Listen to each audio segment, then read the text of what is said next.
story that relates to happiness. And so we're going to try and get through it real quick so we can get into the politics quick of this. as I can. Okay. So it touched me, and I saw how it affected Ed just retelling the story again. So go ahead, tell that story. So I was really struck. I read it last night, and I was thinking about your book and what makes people happy. And this guy's telling a sad story about he moves to London. He's an investment banker. His son grows up, and his son gets to be a teenager. And his son has depression and unhappiness, and he's really concerned for his son. And they're either calling the police or the police are calling them. And it's that bad. And he realizes that with all the treatments and everything, all the sending him to psychiatrists and outdoor adventures and stuff, nothing's really happened. His son's got to make the decision to stay in the game or he's going to take his own life. And so at one point, his son comes to him. His son's name is Max. And his son comes to him and says, Dad, I got to get out of London. It's poisonous for me. He said, I'd like to go spend a week in Costa Rica. A friend of mine's backpacking. I want to go with him. Dad says, I'll pay for the first week. If you stay, you got to pay for it yourself. So he goes and he does the backpacking and he's doing really good. And then he decides to stay in Costa Rica. But after a while, it wears off and the demons come back. And he's really, really depressed. Now, one day he sees this dog in the neighborhood. And he takes the dog in because the dog is sickly and needs help. He takes the dog in and he nurtures the dog. And by doing that, he starts turning around. And the demons start leaving him because he's ministering to something else other than himself. And so as he's doing this, he gets a job, a better job, because he needs more money. He's working harder because he's got to provide for this dog. He's got to pay for the vets, right? So after a while, he decides he wants to come back to the States. He asks, Dad, where should I go? And he says, go back to Indianapolis. So he goes to Indianapolis because that's where their family is. So he gets an apartment. He has the dog, and he's going for a walk one day, and the dog gets hit by a car.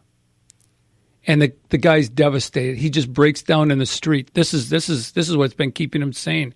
And the dog's been hit by a car, and the driver drives off, and he drops to the concrete. And another vehicle pulls up, a truck pulls up, and the door opens up, and this black guy gets out. 21-year-old black guy gets out, comes up to him, says, I saw what happened, man. Let's take care of it. Helps him off the street. They go get the dog. They put the dog in his truck, and they run to one vet, and then they run to the next vet. Because they found another vet that could do the surgery. They saved the dog's life, and these two guys become friends. And Max nurses the dog, Chica, nurses the dog back to life, takes care of her, everything. And he and Kenny stay friends. Kenny was in town because he'd lost his job up north. So he came down to try out for another job, and he was hoping they'd take him on permanently. And after a while, they did.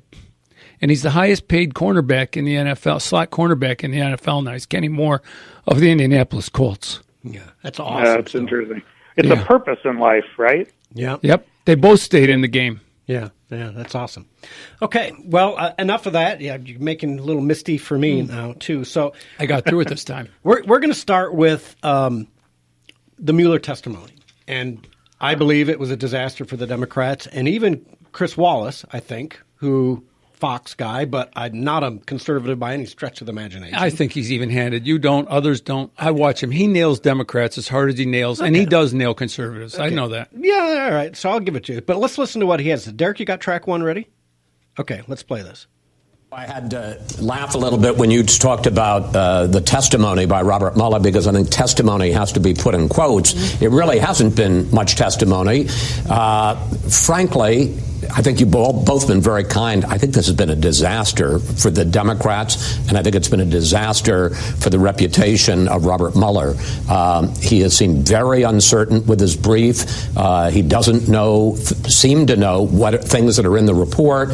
He's been attacked a number of times, and you would think that almost anybody else would have defended his own integrity and the integrity of the investigation, and over Mueller just sits silent and allows the attacks from the Republicans to sweep over him and says nothing.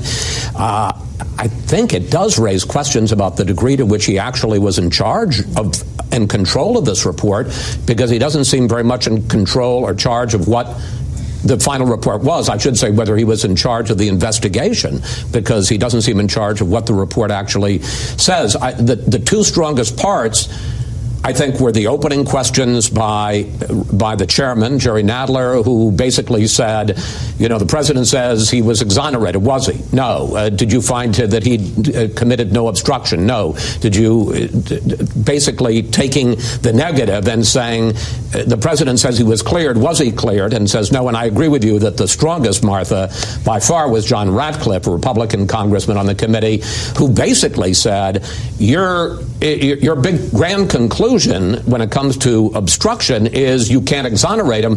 When did that become a legal principle that a prosecutor can't exonerate anybody? You're innocent until proven guilty, so you either prove him.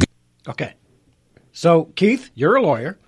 Where is the Department of Exoneration, and where does it fit in our legal system? Where do you get a certificate of exoneration? Not at all, obviously. And I think that the best example that I can give, if you allow me to ask you each one question, and then I'll tell you what my thoughts are about the whole testimony. Start with that. I refuse to answer on the grounds that it. Go ahead. Start with that. In a few words, what do each of you remember about the testimony? Well, I remember that Mueller first agreed that if the OPL had not ruled that Trump could be tried, that he would have tried him, and that when he was talking to Lou. And then later in the day, he came back and said, I was unclear there. Well, he was perfectly clear, but he was wrong, is what he's trying to say. We would not have tried him. Yeah. For me, it was the bumbling, the stumbling, and we've got examples of that as well. To me, he looked like... Well, that was an example of that, yeah. Are you lying? Are you not listening? Is there something mentally wrong with you that you cannot seem to...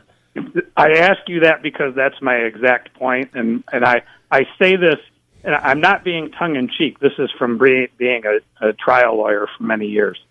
What witnesses say largely does not matter one bit.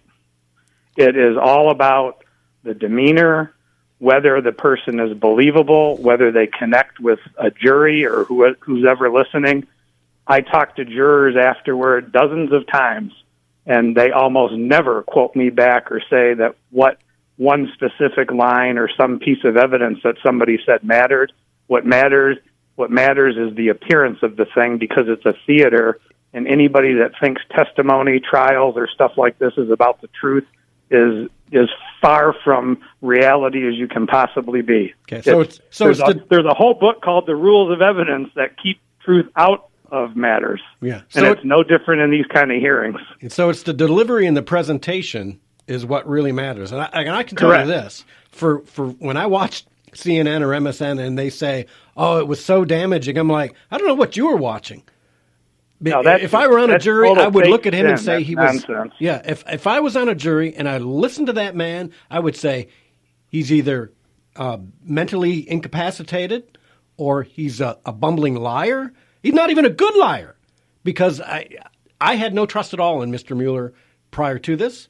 I have even less now, because he just struck me as untruthful. I think what this displays is the disparity we were seeing of opinions on Mueller. We would see activities that people would stand up for Mueller. He'd say he's a great guy. I know him. And then we'd see stuff like Stone being raided by a SWAT team and CNN. And then people, well, Mueller wouldn't do that. Well, Mueller didn't do that. Weissman. Right. Weissman. Yeah. Andrew Weissman. The scariest part is it just shows us how stupid Ivy League educated people are. Well, to be honest with you. More and more today, yes, especially. Yeah. Okay, so we're going to backtrack real quick before we continue this discussion, because we've had Joe on the line for a while now. Derek, can you bring Joe on? He's got a comment or question for Keith. Hey, guys, how's it going? Joe, how are you? I'm doing great. You got a comment for Keith? Yeah, I kind of got a two-part thing, if I can get through it, if you'll indulge me. The first part is Keith, how dare you make Gary happy, and Ed will appreciate this. This is like Star Trek V, where the Vulcan goes around removing people's pain. And Kirk says, I need my pain. It's part of what makes him a great leader. We need angry Gary. It makes him a great radio host. If he's happy, he'll be boring, and I'll have to find another radio show. Wow, I tell you, that's why I suck when Gary's not here. But seriously, regarding the book, I'm on the LibertyHillPublishing.com site and looking at the synopsis, and it ties in a lot to what you have said, Ed. It's clearly written by someone of the right, not someone of the angry left. The last line in the synopsis is a Reagan quote: there are no such things as limits to growth because there are no limits to the human capacity for intelligence, imagination, and wonder. And that, of course, to me, brings to mind his other quote: we are only one generation away of losing our liberty and our ability for pursuit of happiness.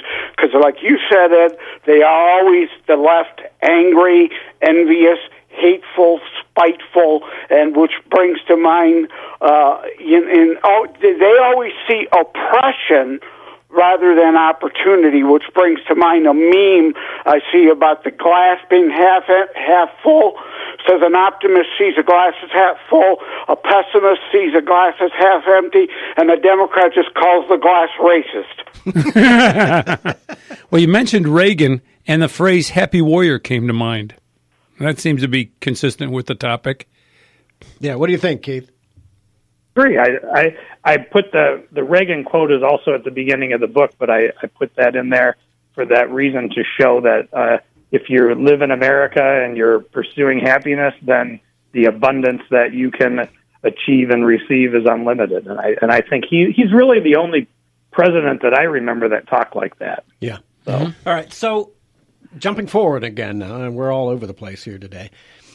When we think about Mueller's testimony, Happy Mueller? he doesn't look like a happy man at all, frankly. He looks like the emperor. Well, you didn't want to be there. Yeah. But I liked what Matt Gaetz said to him. Oh, I heard that Gaetz, again this right? morning, yeah.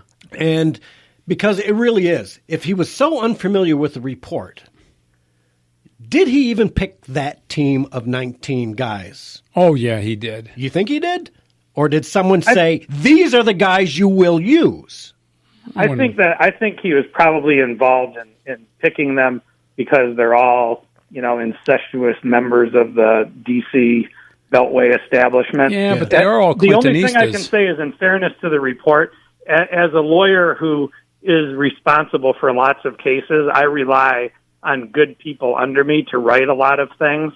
The only difference is I review every word of what they write before it goes out the door with my name on it. Right. I mean, for him to be confused, maybe he was just playing dumb on GPS, the fusion GPS document. That was out of my purview. On Lewandowski and so we're gonna get through this real quick. Do the Matt Gaetz. That's number 3, Derek. Can you do that one? Go ahead and show that. That's a good track. Trump's not ever going to be president, right? Right. Strzok replied, no, he's not. We'll stop it. Also in the Inspector General's report, there's someone identified as attorney number 2. Attorney number 2, this is page 419, replied, hell no, and then added, viva la resistance. Attorney number 2 in the Inspector General's report and Strzok both worked on your team, didn't they? Pardon me? Yes. They both worked on your team, didn't they? I know. I heard Strzok. Who else were you talking about? Attorney number 2 identified in the Inspector General's report. Okay. And the question was? Did he work for you? The guy who said viva la resistance. Peter Strzok worked for me for a period of time, yes.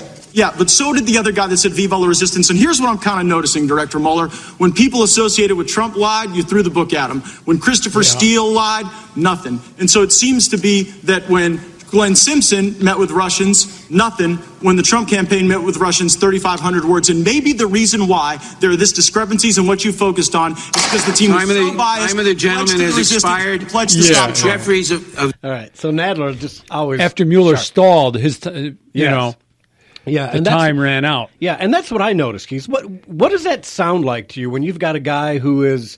I mean, was he really stalling, or is he that out of touch with the information?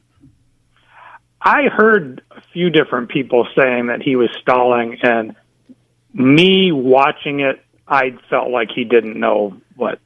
If he was stalling, he did it in a very self-deprecating way because he made himself look like a fool. Yeah. Yeah, he seems to me, based upon what I've observed of him and the little that you actually see of him talking or whatever in public. They always show the same clips of him, but without audio and so forth. But he seemed, in general, in the past,